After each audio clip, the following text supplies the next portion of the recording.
नुजा होजानायनि बिलाइ 1/7 बेबादि लिरनाय दङ जिसुनि मुङै।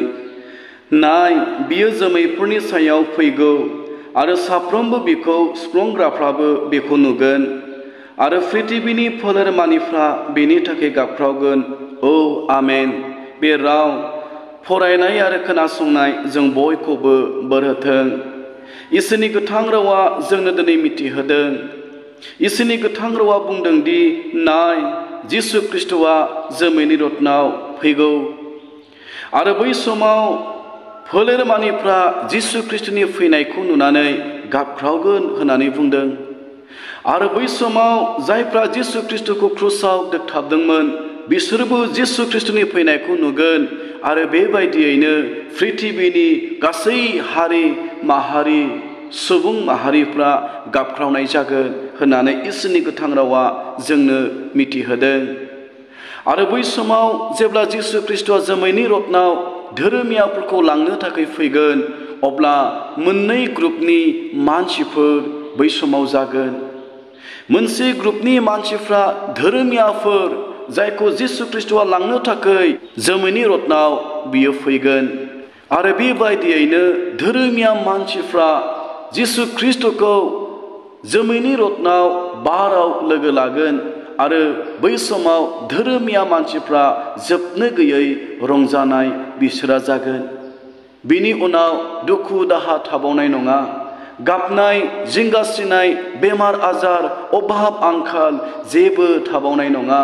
अरायनि थाखाय जिसु ख्रीष्टजों लोगोसे रंजानो मोनगोन आरो बिफानि रायजोआव थानो मोनगोन।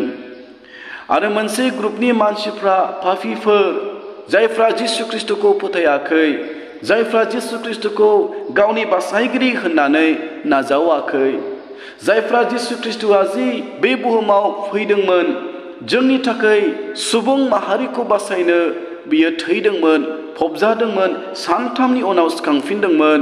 बियो आंनि बासायगिरि सासेल' इसोर होननानै जायहा जिसु ख्रीष्टखौ फोथायाखै बिसोरबो बै समाव नुगोन।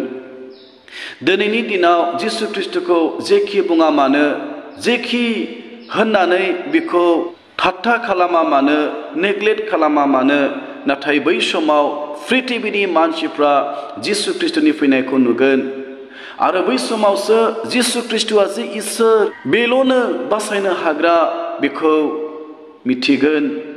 आरो बेबायदियैनो बै समाव जिसु ख्रीष्टनि फैनायाव गोबाङा गाबख्रावगोन।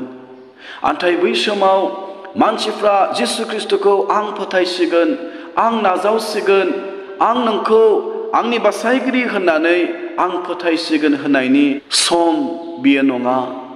आरो बै समाव गोसो सोलायनो थाखाय सम मोननाय नङा। बेनिखायनो आंनि अनजाग्राफोर, इसोरनि गोथां रावा बुंदों, नायहर, बियो जोमैफोरनि सायाव फैगौ, साफ्रोमबो बिखौ नुगोन आरो पृथिबीनि फोलेरमानिफ्रा गाबख्रावगोन। जायफ्रा जिसु ख्रीष्टखौ क्रुसाव दोगथाबदोंमोन बिसोरबो नुगोन आरो बिसोरबो गाबख्रावगोन।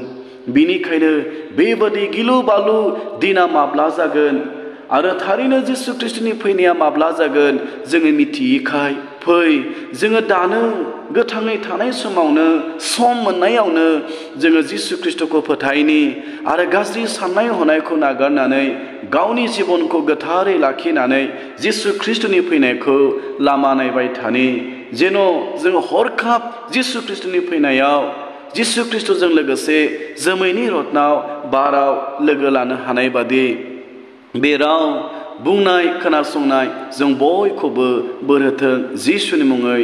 आमेन।